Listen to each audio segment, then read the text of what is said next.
Distinguished colleagues, industry representatives, and friends shaping the future of agriculture, welcome. Today, we are not here only to talk about solar panels or wind turbines. We are here to discuss a new approach, one that connects what happened to a tomato in field with what happened in energy grid. As an engineering and regulatory strategist, I have spent much of my career trying to remove word waste from our vocabulary. Because according to thermodynamics, nothing truly disappears. Energy only changes from one form to another form. The main focus of this representation is the integration of renewable energy into sustainable agricultural production and technical systems that make this possible. Agriculture is no longer only about producing food. As we move toward 2030, it is becoming a system that also produces energy, manages water, and stores carbon. If we fail to manage this transformation, the challenge will not only be able to test or quality, it will be about availability or survival. In this session, we will move from policy frameworks like the EU Green Deal to technical core of biogas system. We will explore how solar panels and crop production can work together. We will examine methane management in livestock system and look at the real example of facilities that have achieved carbon negative results. If you are ready, let us begin with journey into the circular economy. And please leave behind the idea that biogas is just about odor. For engineers, it represents opportunity, value, and energy. This course model, titled Renewable Energy Source in Agriculture Production, provides a comprehensive technical and strategical framework for interesting renewable energy system into modern agriculture. Aligned with the EU Green Deal and Farm to Fork strategy, the course explores the water energy food nexus, guiding learners on how to transform agriculture opportunity from passive energy consumer into active prosumers. Participants will examine the engineering principle, anaerobic digestion, and agrivoltaics, supported by critical infrastructure analysis including AI driving digital twins and smart grid integration. Through comprehensive analysis of global case study from high to tech Dutch floating farm of off-grid African solar integration, learner will acquire the skill to design sustainable, circular, and economically viable agriculture energy models. By end of this study, you will not only understand the theory, but also gain practical and strategic insight into how renewable energy integrates with the sustainable agriculture. First, you will be able to clearly explain the biochemical stage of anaerobic digestion, from hydrolysis to methanogenesis. More importantly, you will learn how to monitor key opportunity indicators such as the FOC divided by TAC ratio to detect early sign of instability and prevent reactor acidification. This means you will not just operate a biogas system, you will understand how to keep it healthy and stable. Second, you will evaluate different agrivoltaic system design and calculate the land equivalent ratio or LER. This will allow you to measure how efficiently energy and food can be produced on the same land. The goal is not simply to place solar panel over crops, but to design system where both agriculture and energy production support each other.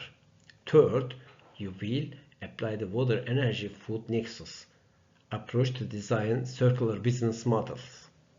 You will learn how the agriculture waste can be transformed into valuable outputs such as renewable energy and organic fertilizer, also known as digestate. This approach helps move us from linear system to truly circular one. Fourth, you will interpret key regulatory principles, including the polluter pays principles and end of the waste criteria. Understanding this framework will help you ensure compliance while also identifying financial opportunities such as feed-in tariffs like YICDEM and carbon credit mechanism. First, you will assess the technical requirement for grid integration. This includes understanding grid forming inverters and the role of AI-based predictive maintenance system in ensuring operational reliability and efficiency. Finally, you will critically examine global case studies such as Soutache and SunCulture to identify scalable renewable energy solutions that can be adapted to different geographic and economic conditions. By the end of this unit, you will not just understand renewable energy in agriculture, you will be able to design, evaluate, and improve it. Today, we are not just talking about renewable energy. We are talking about transforming agriculture into a system that produces both food and energy. Sustainable agricultural production is no longer only about yield. It is about efficiency, carbon reduction, and smart resource use.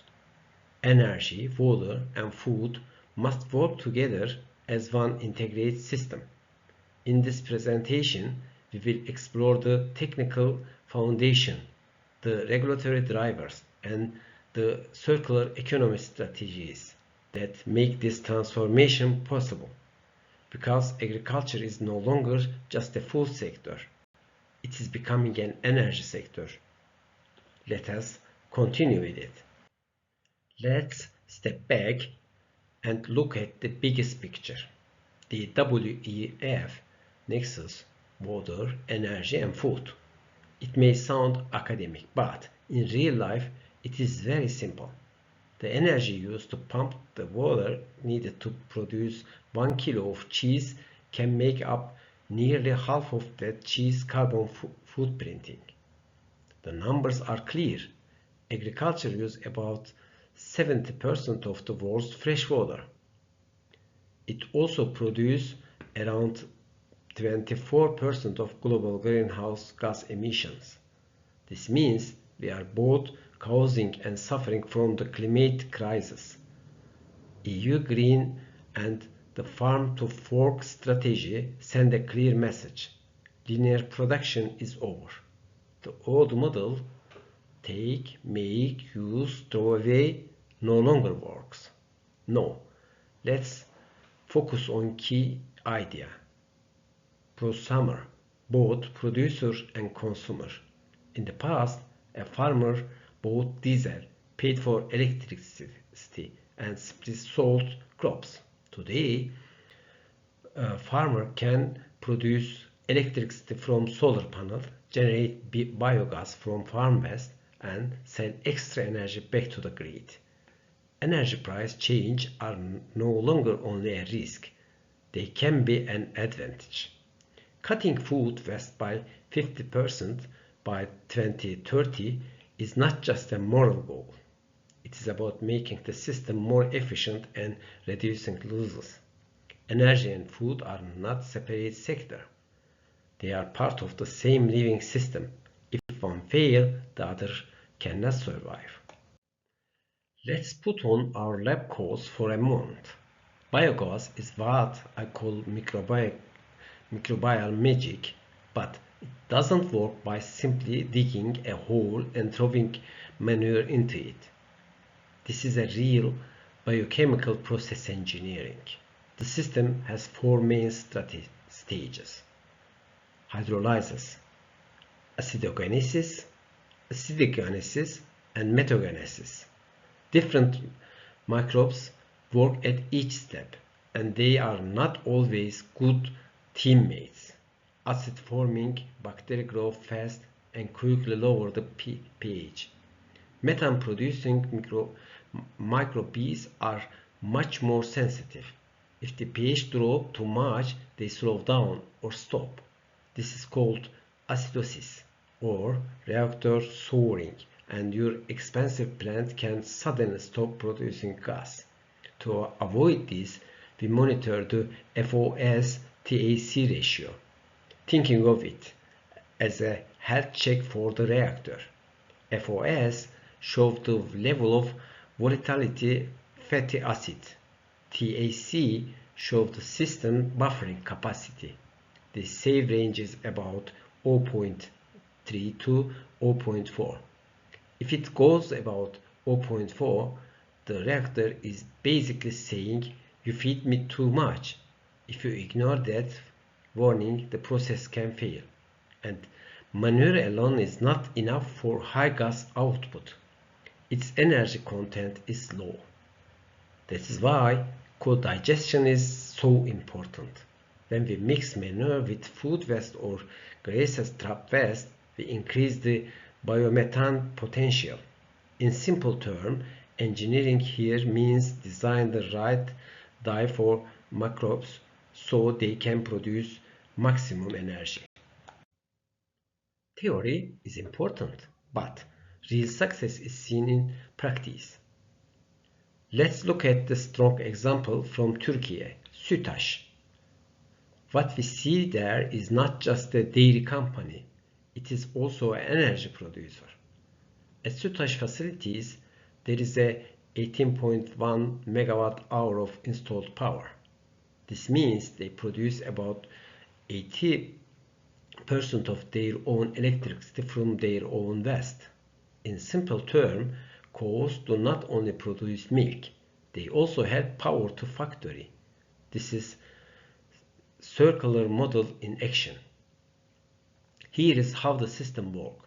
Manure from the farm and whey from the dairy plant, which is normally hard and costly to treat, are sent to biogas unit. Biogas produced is exported into electricity and heat throughout cogeneration. The electricity runs the facilities. The heat is used in process like pasteurization. And what is left at the end? Digestate. This is not fast. It is a safe, nutrition-rich organic fertilizer. Sütaş uses it on the field where animal feed is grown. The cow eat the feed, produce milk and manure and cycle conditions.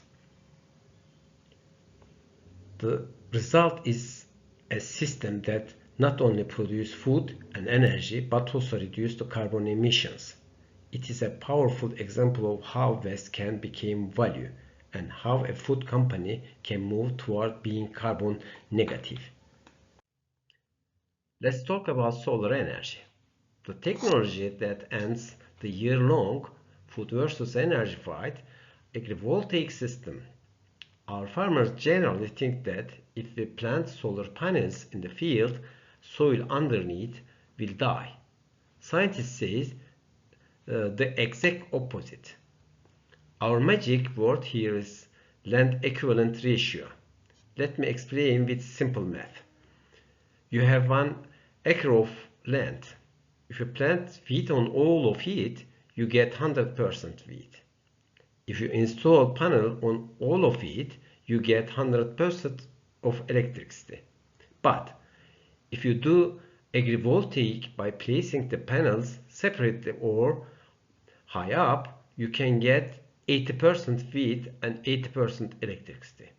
When you add it up, it makes 1.6. So you get 1.6 acres of field from 1 acre of land.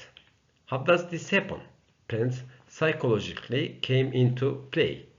Not every plant is in love with the sun, especially with the temperature rising due to the climate change. Crops like potato, strawberries and lettuce experience photoinhibition, meaning they get stressed from too much light and stop photosynthesis. The shape of panels acts as sunscreen for these plants. The soil stays moist, water evaporation decreases, so we are not only producing electricity but also saving water. We call this win-win-win strategy. The Dutch have stopped fighting the sea. They are now learning to live with it. This floating farm in the port of Rotterdam is not a science movie set, but working commercial enterprise. The concept is simple. Land is expensive in cities and sea levels are rising. So why don't we make the coves float? Technically, this structure is marvel of naval engineering, but the part of that interests us is energy integration. There are floating solar panels on its roof. Thanks to cooling effect of water, they work 15% more efficient than panels on land. Because solar panels like us lose efficiency if they get too hot. Also, circularity has been moved to the scale here. What do we cause it? Grass moved from the Rotterdam Stadium and West grain from local breweries. They turn the city's waste into the milk. The most interesting technical detail is the manure robot. The robot separates urine and solid manure instantly. Why? Because if urine and feces mix, ammonia gas is released. If you separate them, you get fertilizer from one and stropite from the other. In other words, the Dutch have turned even the cold toilet into the chemistry laboratory. Wind energy is the rebellious child of agriculture. You can't put huge wind turbine on your field. Their shadows scratch the cows. Their noise bother the neighbors. We need small-scale wind turbine for agriculture. The most critical parameter in engineering here is the cutting speed. While giant industrial turbines wait for strong wind, or farm-type turbine must start turning even in a breeze like 2.5 meters per second speed. But beware, there is a trouble called wind shear. Trees in the field and barn roof break the wind and create turbulence. Turbulent wind eat up the turbine's life. That is why the tower height must be at least 10 meters above the nearest obstacle. If you say, I will put it on the barn roof, that turbine will just be an expensive weather nymph. As for energy storage, I will suggest something cheaper than lithium batteries. Thermal storage. The biggest energy expense in a dairy farm is cooling the milk. When the sun is at its peak and electricity is free at noon, run the compressor and create huge ice bank. In the evening, when electricity is expensive or there is no sun, use this ice to cool the milk, storing energy as coolness rather than electricity is 10 times cheaper than batteries. We produce the energy, but how do we feed it to the grid? If it were as simple as plugging a cable into a socket, I wouldn't be needed. Here we encountered the TSEN 505-491 standard. This standard is the prenuptial agreement between you and the grid operator. Most critical issue is inverters. You have to use small inverters. But why? Anti-insulating. When electricity is cut off in the grid, your system must stop too. What happens if it doesn't? The electricity you produce electrocutes the work coming to fix the line. This is an occupational safety necessity. Fault right throughout. When the grid voltage drops momentarily, your system shouldn't just say, I am offended, and shut down.